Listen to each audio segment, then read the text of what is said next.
A Bíblia se abre, Cristo é proclamado com poder.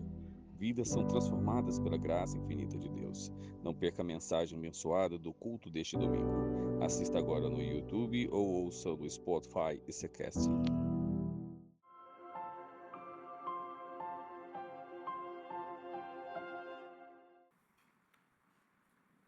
Boa noite, irmãos. Graça e paz. Abra sua Bíblia, no Evangelho segundo Mateus, no capítulo 24. Mateus 24. Nós estamos já há vários domingos, numa série de sermões escatológicos, quando nós estávamos tendo por base as cartas lá do Apocalipse, aquelas 7 cartas que Jesus enviou para as igrejas ali na Ásia, e que nos representam e que são cartas do Senhor Jesus para nós também.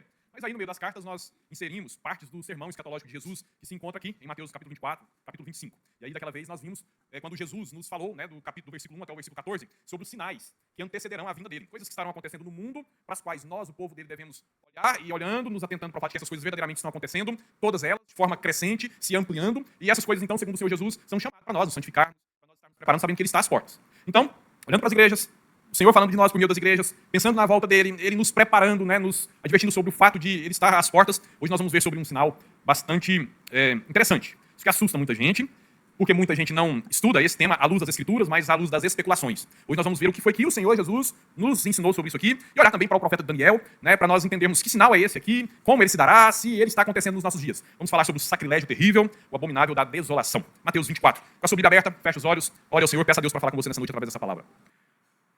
Senhor nosso Deus e nosso Pai querido, depois de louvar o Senhor, como nós o fizemos enquanto cantávamos para o Senhor, com os nossos corações gratos, transbordando em alegria, por causa dessa bênção que o Senhor nos concede, de estando nós diante do Santo dos Santos, podermos estar assim, desfrutando da sua graça, da sua misericórdia, da tua face benevolente, voltada para nós, Santo Deus, e isso nos levando a cantar para o Senhor, Santo Deus. É com essa alegria que agora nós nos silenciamos e nos aquietamos para te ouvir. Nós precisamos te ouvir, nós queremos te ouvir, Santo Deus, mas nós carecemos de que o teu Santo Espírito nos conduza à tua verdade. Nós vamos ler tua palavra, Santo Deus, nós vamos meditar nela, mas careceremos o tempo todo de que o teu Santo Espírito, que inspirou os autores bíblicos, que aquele mesmo Espírito, esse mesmo Espírito, ilumine as nossas mentes e aqueça os nossos corações. Para a tua glória, Santo Deus, e para o nosso crescimento, em nome santo do Senhor Jesus, amém. Mateus 24, versículo 15. Então, nos versículos anteriores, nós temos Jesus falando sobre guerras, rumores de guerras, fomes, doenças, Agora ele vai falar sobre um outro sinal. Versículo 15. Assim, quando vocês virem o sacrilégio terrível, do qual falou o profeta Daniel, no lugar santo, quem lê entenda.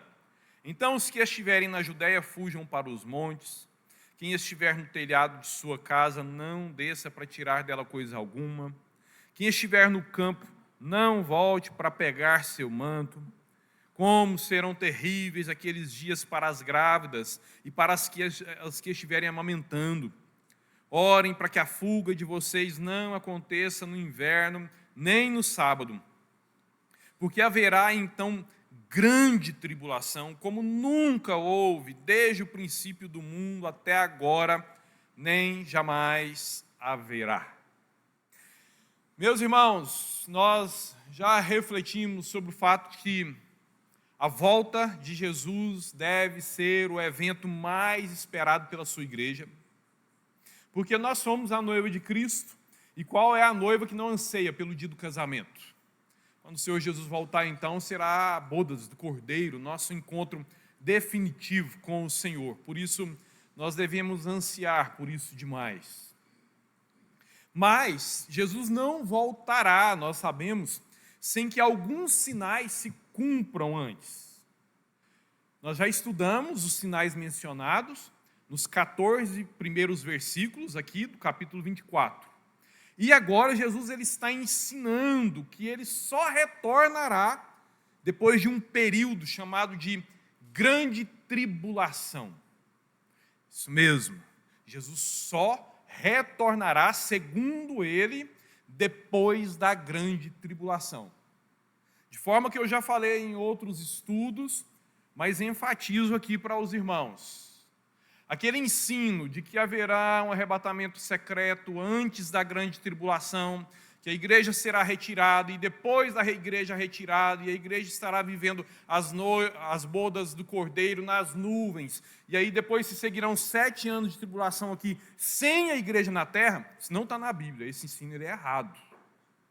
Durante 19 séculos, ninguém ensinou isso, ninguém pensou sobre isso, ninguém interpretou as Escrituras dessa forma. Somente no século XIX, a partir de umas visões de uma jovem, bem jovem, lá na Europa, foi que eles começaram a entender que seria assim: primeiro um arrebatamento secreto, e aí depois fogo aqui na terra, e aí depois os 7 anos é que Jesus voltaria. Isso é muito perigoso, porque isso não nos prepara para o caso disso acontecer nos nossos dias. Isso não nos põe atentos, isso não nos põe vigilantes. A grande tribulação, segundo o Senhor Jesus, será um período terrível, né, semelhantemente igual a ele, nunca aconteceu. Aí a igreja olha para isso, iludida por esse ensino errado, e fala: isso não é um problema nosso. Então, para que Jesus ensinou isso para os seus? Por que Jesus ensinou isso para os seus discípulos? Por que Jesus enviou essa carta para a igreja, se isso não nos interessa? Nos interessa sim. O Senhor Jesus ele só retornará depois da grande tribulação. Sendo assim, se ela acontecer, estando nós vivos, nós vamos viver a grande tribulação. Isso vai exigir muita fidelidade de nós. Isso vai exigir muita dedicação nossa. Porque aí sim, como nunca, a nossa fé será colocada em prova. E a grande tribulação, ela é necessária. Porque ela é fogo do Senhor para purificar a sua igreja, como o fogo refina o ouro. Ela é necessária para tirar o joio do meio do trigo, para tirar a erva daninha da videira verdadeira. Ela é necessária para revelar os falsos cristãos e distingui-los dos verdadeiros. É preciso que isso aconteça. E aí, então, a grande tribulação, ela, né, sendo um período muito difícil na história da criação, ela será aquele momento em que o anticristo e as suas forças perseguirão a igreja e muitos perderão suas vidas físicas por causa da fé. Mas, segundo Jesus, essa tal grande tribulação, ela só acontecerá depois de um evento chamado de sacrilégio terrível, ou abominável da desolação, ou desolação abominável, ou terrível profanação, a depender da versão, da tradução que você usa aí. Mas todas essas expressões referem-se ao mesmo evento. É um ensinamento de Jesus em tom de aviso. Portanto, Jesus não nos ensinou isso para nos amedrontar, para nos assustar, para nos deixar covardes na nossa vida cristã, temerosos de que isso aconteça nos nossos dias. Não, ele nos ensinou isso justamente para nos deixar alertas, para nos manter em estado de vigilância e numa postura de espera ansiosa pelo retorno do Senhor. Logo, esse ensino, meus irmãos, ele é preciosíssimo para a igreja em todas as épocas, quanto mais para a igreja que mais se aproxima do tempo do fim. E, no entanto, tão desprezado nos púlpitos. Por isso, é muito importante nós sabermos o que é que vem a ser esse tal sacrilégio terrível, essa abominável desolação, essa terrível profanação. Comecemos ponderando que Jesus ele não inventou esse termo. Se você já leu com atenção o profeta Daniel, você vai ver que Jesus ele está se referindo a uma menção do profeta Daniel. Ele estava citando o profeta Daniel. Isso porque nos dias daquele profeta, lá em 587, 586 a.C., aconteceu um sacrilégio abominável, uma abominável desolação. Lá nos dias do profeta Daniel. Isso porque você se lembra, por causa dos pecados de Israel, a Babilônia veio, sitiou Israel, sitiou Jerusalém, por causa da resistência do povo em se sujeitar aos babilônicos, a paciência dos caldeus, dos babilônicos, acabou, e eles então invadiram as muralhas de Jerusalém, invadiram o templo de Jerusalém, gentios pisaram naquele lugar, entraram no lugar santo, entraram no lugar santíssimo e destruíram tudo aquilo com fogo. Meus irmãos, aquele lugar, o templo de Salomão, exigia um rigor de pureza cerimonial imenso, a ponto de haverem pátios que limitavam as presenças das pessoas. Gentios ou não judeus, judeus não circuncidados, não podiam passar nem perto das paredes do templo. Havia um pátio onde apenas homens judeus podiam entrar, nem mulheres. Depois havia um pátio em que somente sacerdotes podiam entrar. Depois havia um outro lugar dentro do santo, dentro do templo, que somente um único homem, uma única vez no ano podia entrar, o sumo sacerdote. Sacerdotes que dedicaram as suas vidas inteiras para o serviço no templo, nunca entraram no Santo dos Santos. Apenas o sumo sacerdote, uma única vez no ano. E sempre que ele entrava lá, ele tinha que entrar com o sangue dos sacrifícios que haviam sido determinados pelo Senhor para o dia da expiação, conforme nós vemos lá em Levítico 16.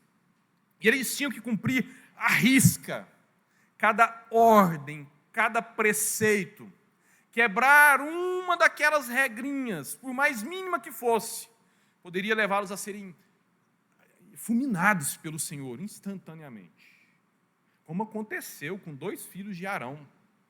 No dia em que inauguraram o tabernáculo, foi um culto esplendoroso, todo mundo alegre, porque aquela casa do Senhor, aquele lugar da habitação de Deus entre os homens estava sendo inaugurado, que extraordinário. Agora nós tínhamos ali um lugar de culto, o tabernáculo armado no centro de Israel, as outras tribos, todas organizadas segundo a ordem estabelecida pelo Senhor, todas ao redor do tabernáculo. Todo mundo olhava para ali e entendia, ali mora o Senhor, ali Ele manifesta a glória dEle em nosso favor. Ele mandou que isso fosse construído.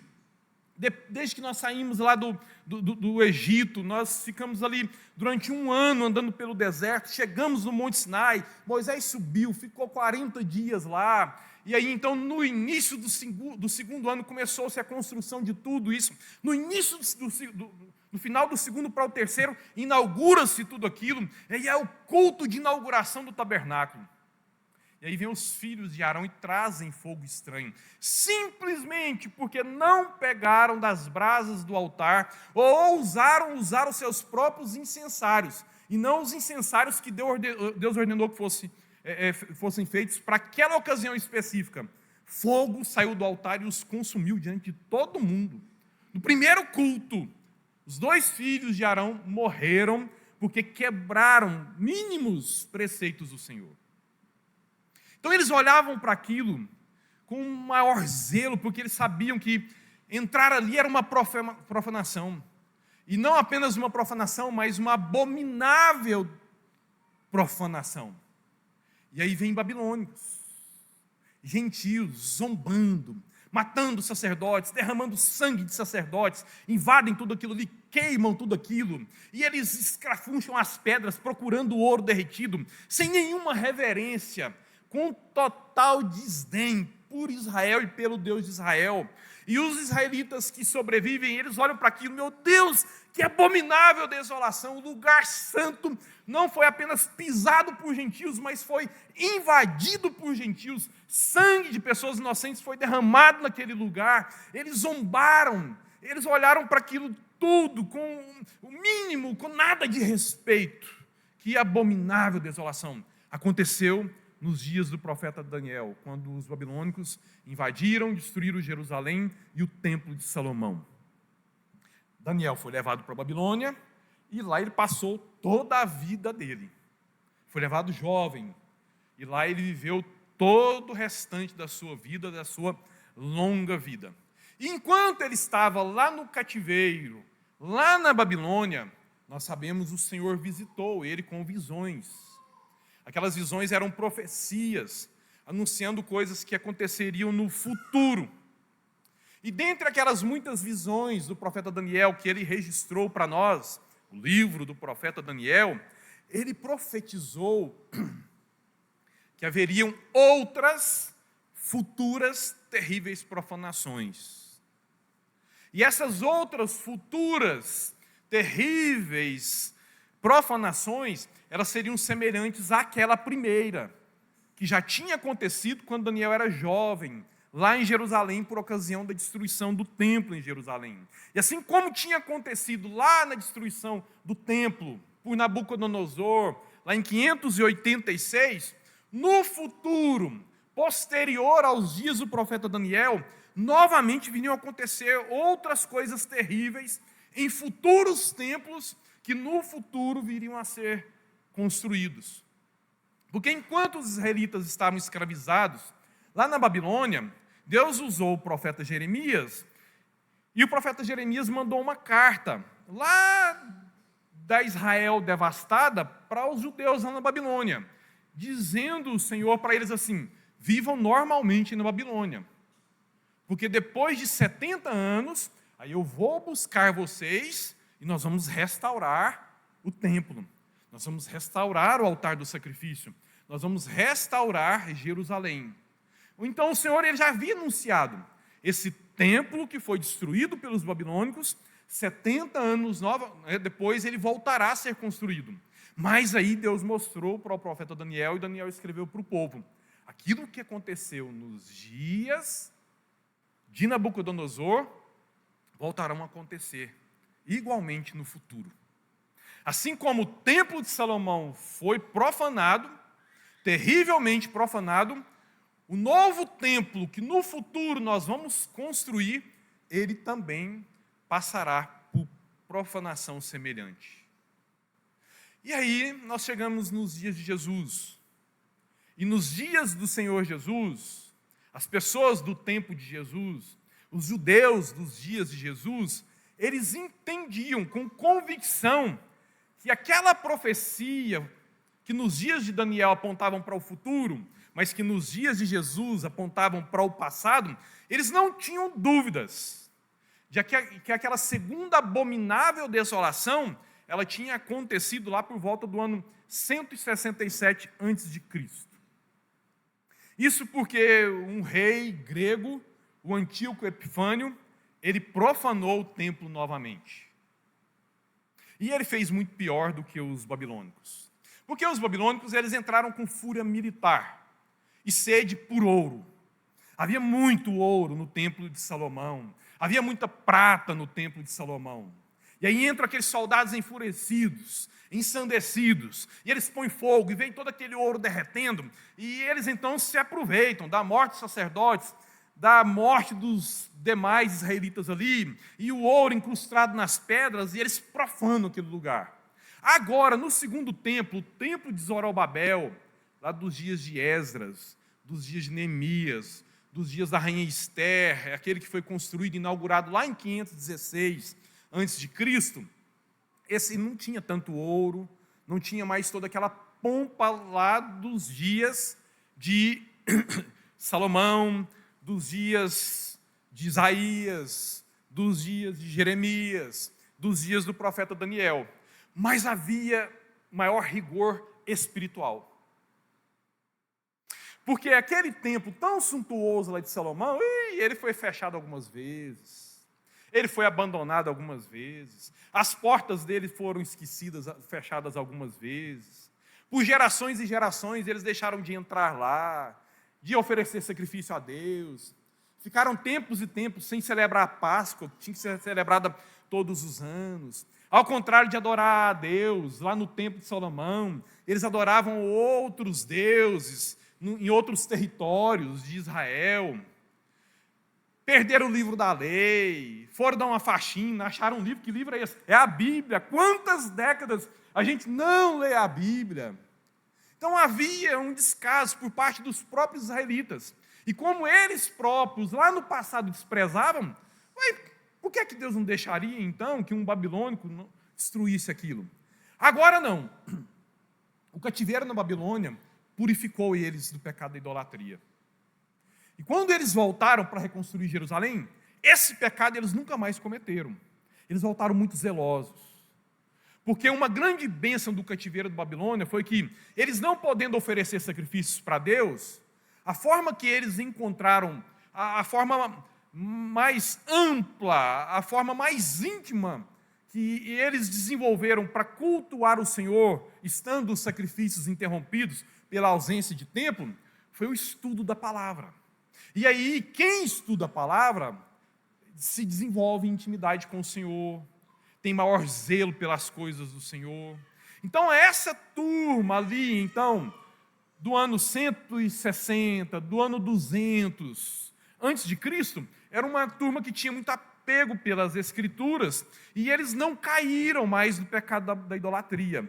Então, naquele segundo templo, o templo de Zorobabel, de Esdras, de Neemias, tinha bem menos ouro do que no templo de Salomão, mas tinha muito mais zelo espiritual, tinha muito mais fervor espiritual, tinha muito mais devoção espiritual. E aí, diante de todo aquele zelo, vem esse rei grego, Antíoco Epifânio, e ele então vem com aquele propósito de helenizar os povos, ele que era um herdeiro de Alexandre o Grande, e ele invade Jerusalém, invade o templo em Jerusalém, destrói algumas partes do templo, sabendo que tudo aquilo ali tinha sido designado por Deus, não havia uma engenharia humana. A engenharia ali ela era divina. O Senhor deu a planta e capacitou os profissionais para a reconstrução. Ele vem e destrói algumas partes, ele proíbe o sacrifício diário, de forma que os israelitas, mesmo tendo o templo, mesmo tendo o altar do sacrifício, mesmo tendo o lugar santo, mesmo tendo o santo dos santos, não puderam mais cultuar o Senhor plenamente por meio da oferta de sacrifícios. Proibiu o Shabat. Os judeus não podiam mais guardar o sábado, tinham que trabalhar regularmente no sábado. Proibiram a leitura da Torá, proibiram o estudo da Torá, e se alguém ao menos fosse visto carregando o livro da lei, poderia pagar com a própria morte. Colocou estátuas de deuses gregos espalhados em várias partes do templo, para israelitas que pagaram com duras penas pelo pecado da idolatria. Aquilo era terrível. Se fosse na época de um rei Acabe, eles não ficariam muito chocados com aquilo, não. Eles cultuavam Baal. Mas para aquela geração que amargou o cativeiro da Babilônia, 70 anos fora de casa, eles não faziam aquilo. Eles iam sendo cuidadosos já há 300 anos. E aí vem esse louco, esse Antíoco Epifânio, e ele vem e coloca estátuas de divindades gregas espalhadas dentro do templo em Israel.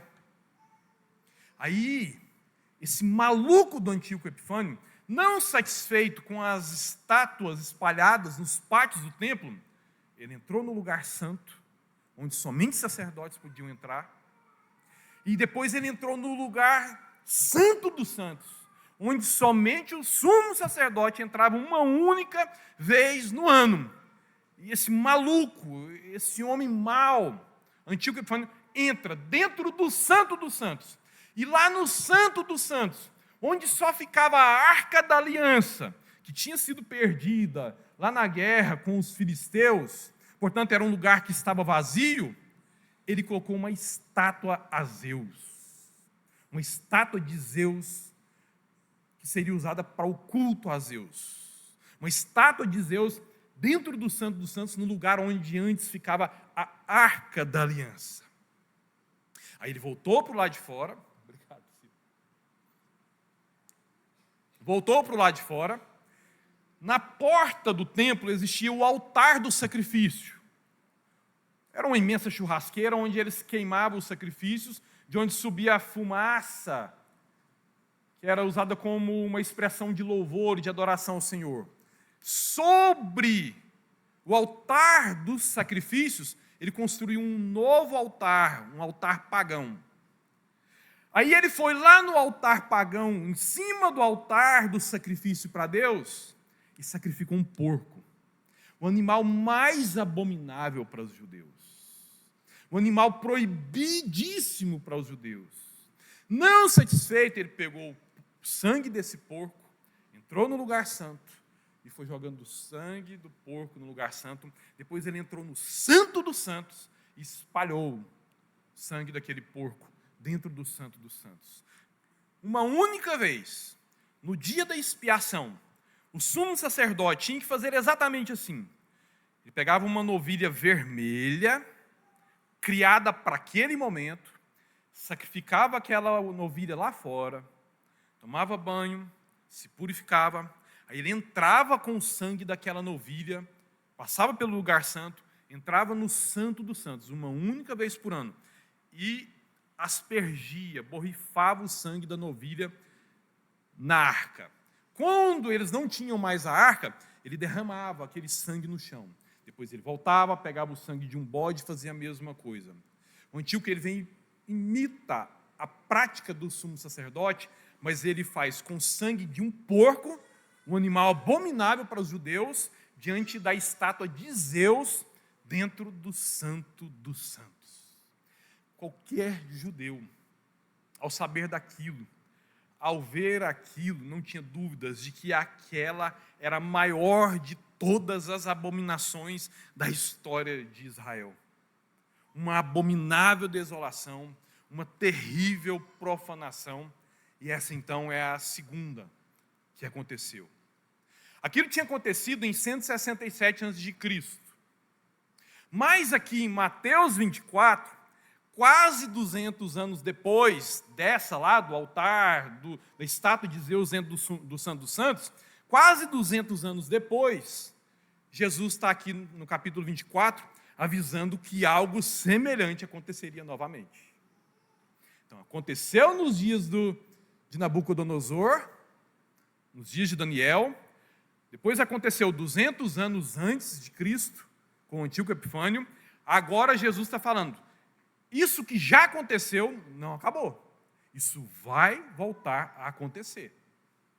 E aí, 40 anos depois da morte de Jesus, lá no ano 70 depois de Cristo, agora não os babilônicos, agora não os gregos, mas os romanos invadiram novamente o templo, mataram todos os sacerdotes, levitas, sumo sacerdote que estavam ali, e profanaram o lugar santo e o lugar santíssimo, não mais com o sangue de uma porca, mas com o próprio sangue dos sacerdotes, dos levitas e do sumo sacerdote. E destruíram completamente aquele templo, de tal forma que aquele templo nunca mais foi reconstruído ao longo desses 2000 anos. Templo profanado e destruído para sempre. Outra vez, outro sacrilégio terrível, outra abominação desoladora. Portanto, 3 já aconteceram. Em 586, nos dias do profeta Daniel, com a Babilônia. Em 167 a.C., com o rei grego, o Antíoco Epifânio. E em 70 depois de Cristo, com os romanos. Por tudo isso, meus irmãos, é muito fácil nós percebermos que esse termo sacrilégio terrível, terrível profanação, abominável da desolação na Bíblia, esses termos eles estão diretamente relacionados à profanação da habitação de Deus aqui na terra, praticada por inimigos de Deus, por anticristos do passado.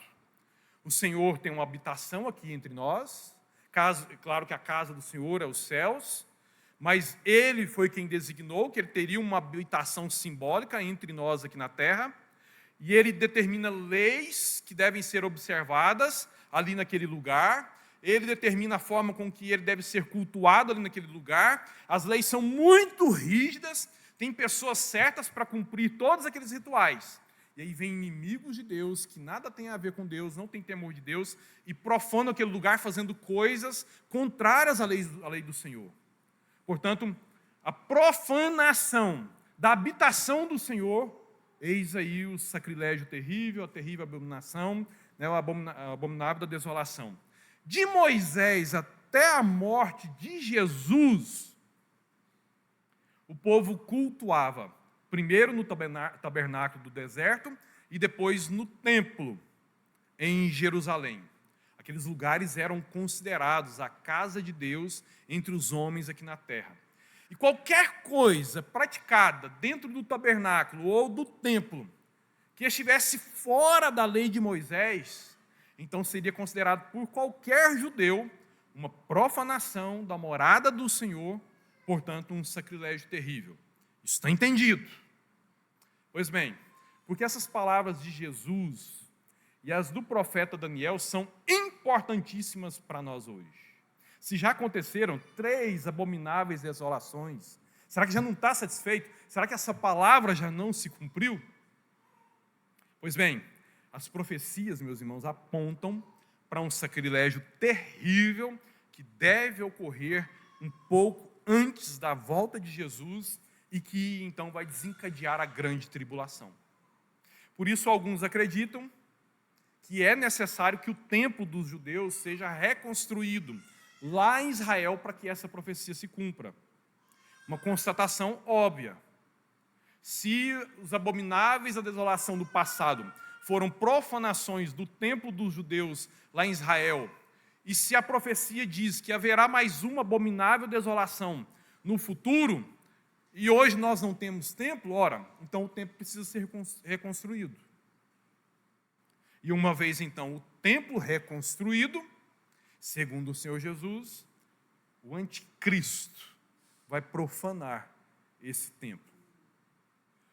Desde que Israel retornou para lá, em 16 de maio de 1948, eles estão muito dedicados a reconstruir o templo. Israelitas espalhados no mundo todo, que têm condições, enviam as suas ofertas para lá, para a construção de todos aqueles utensílios. Muitos já estão prontos. Há um embargo complicadíssimo, porque lá onde o templo deve ser reconstruído, tem 3 das principais mesquitas dos muçulmanos, e eles precisarem entender e desmontar as mesquitas que estão lá. A mais antiga deles, o Domo da Rocha, eles precisam de bom grado retirar a mesquita de lá, ou à força retirar a mesquita de lá, para que o templo seja reconstruído. E uma vez se o templo for reconstruído, segundo o Senhor Jesus, a próxima profanação será realizada pelo último dos anticristos, o anticristo dos anticristos, aquele para quem todos os outros apontavam, e o último. Isso pode acontecer literalmente dessa forma? O templo lá em Israel ser reconstruído, lá na esplanada das mesquitas, e aí lá em Israel, aquele templo de Salomão reconstruído, o anticristo vem, ganha poder político, militar, global, o falso profeta vem, ganha poder religioso, dá poder para o anticristo entra lá no templo, profana o templo, e aí então entendem, ele não é o Messias, ele é o anticristo, começa a guerra e a grande tribulação. Pode acontecer literalmente dessa forma? Pode acontecer literalmente dessa forma. A grande questão é necessário acontecer literalmente assim para que essa profecia se cumpra? Não. Como assim não? Se Jesus falou que vai acontecer, vamos deixar a própria Bíblia se explicar. Atos 7,48, todavia o Altíssimo não habita em templos feitos por homens. A pregação de Estevão, que lhe custou a própria vida. Depois, Atos 17:24, o Deus que fez o mundo e tudo que nele há é o Senhor dos céus e da terra e não habita em santuários feitos por mãos humanas. Dito isto, depois vem o apóstolo Paulo e ensina o seguinte, em 1 Coríntios 3, 16 e 17. Vocês não sabem que vocês são o santuário de Deus e que o Espírito de Deus habita em vocês? Se alguém destruir o santuário de Deus, Deus o destruirá, pois o santuário de Deus, que são vocês, ele é sagrado. Então, até aqui, antes da morte de Jesus, lá no Antigo Testamento, o templo de Deus, a casa de Deus, a morada de Deus, simbólica, no meio dos homens, era o tabernáculo de Moisés e depois os templos em Jerusalém. Mas aí, depois da morte e da ressurreição de Jesus, 10 dias depois que Jesus subiu aos céus, de lá ele enviou o seu Espírito para habitar. Não mais lá no templo em Jerusalém, que estava lá, mas nos seus discípulos, no seu povo, na sua igreja. Depois da morte, da ressurreição de Jesus, Deus mudou de endereço aqui na terra. Agora, nós, a igreja, somos o templo de Deus. Deus não habita em templos feitos por homens. O Deus que fez o mundo e tudo que nele há é o Senhor dos céus e da terra e não habita em santuários feitos por mãos humanas. Vocês não sabem que vocês são o santuário de Deus, que o Espírito de Deus habita em vocês? O santuário de Deus, que são vocês, é sagrado. Meus irmãos, nós ficamos esperando por acontecimentos espetaculares, chocantes no futuro distante de preferência, enquanto a palavra de Deus, ela está se cumprindo aqui hoje, nos nossos dias, na minha vida, na sua vida, essas profecias relacionadas ao tempo do fim acontecendo diante dos nossos olhos, se cumprindo aqui. Isso não passaria desapercebido por mim. O ser humano, ele é especialista em não perceber sinais claríssimos mandados por Deus. O maior de todos os sinais foi desprezado. Deus morou entre os homens, Deus encarnou-se, fez um de nós, morou entre nós. O maior dos milagres. Os homens conviveram, mas sim, é o filho de José? Seus irmãos não estão aqui entre nós e as suas irmãs? Desprezaram completamente todo o Antigo Testamento profetizando a vinda de Cristo.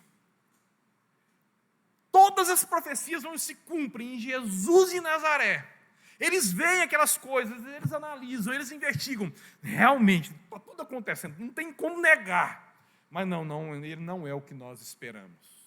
A maior das profecias, a mais esperada, se cumpre no mundo dos homens, diante dos seus. Ele veio para os seus, mas os seus o rejeitaram.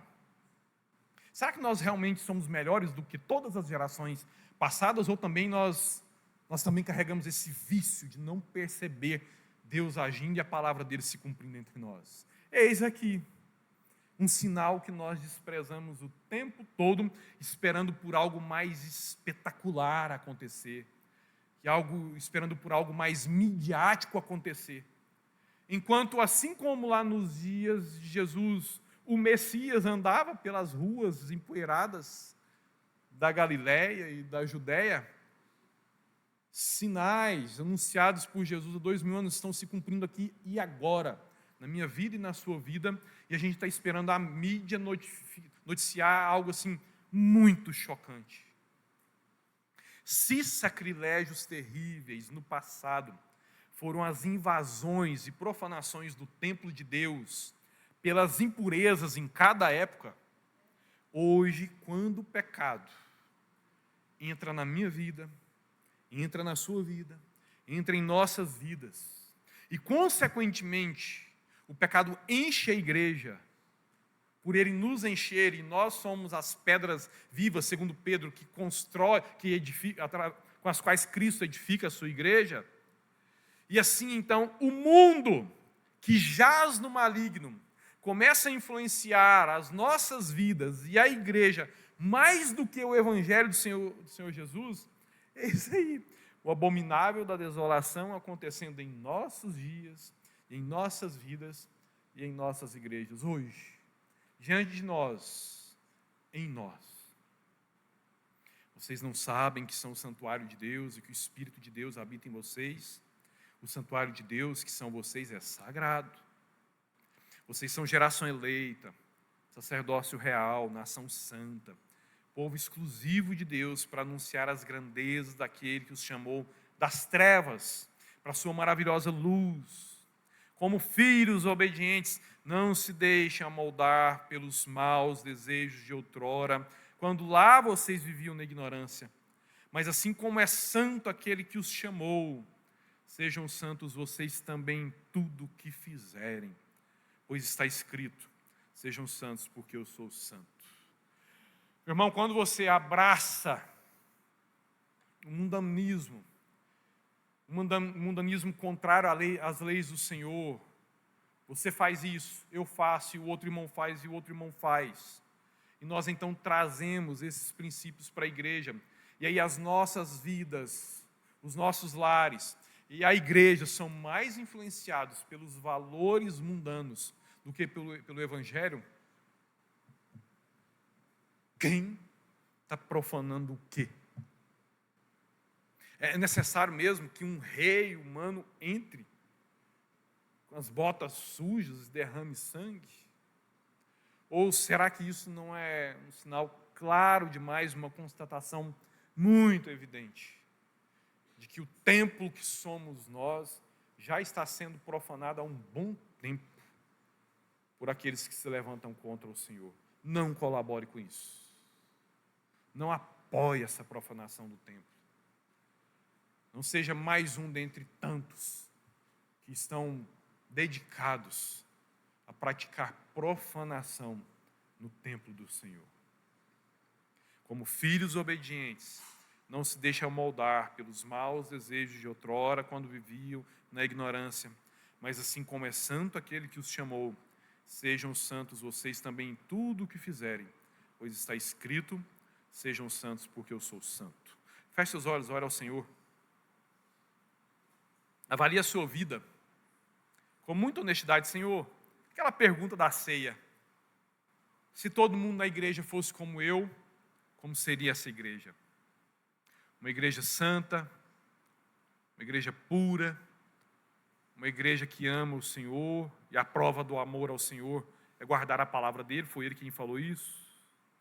Ou seria uma igreja suja, imunda, uma igreja hipócrita? Ah, Senhor, parece que eu próprio estou cooperando com a profanação do templo do Senhor, que somos nós. Arrependamos-nos, confessemos os nossos pecados, decidamos por abandoná-los, no que depender de nós, que o templo do Senhor, a saber, a sua igreja, não seja ela profanada pelo espírito do maligno que jaz em vigência no nosso tempo.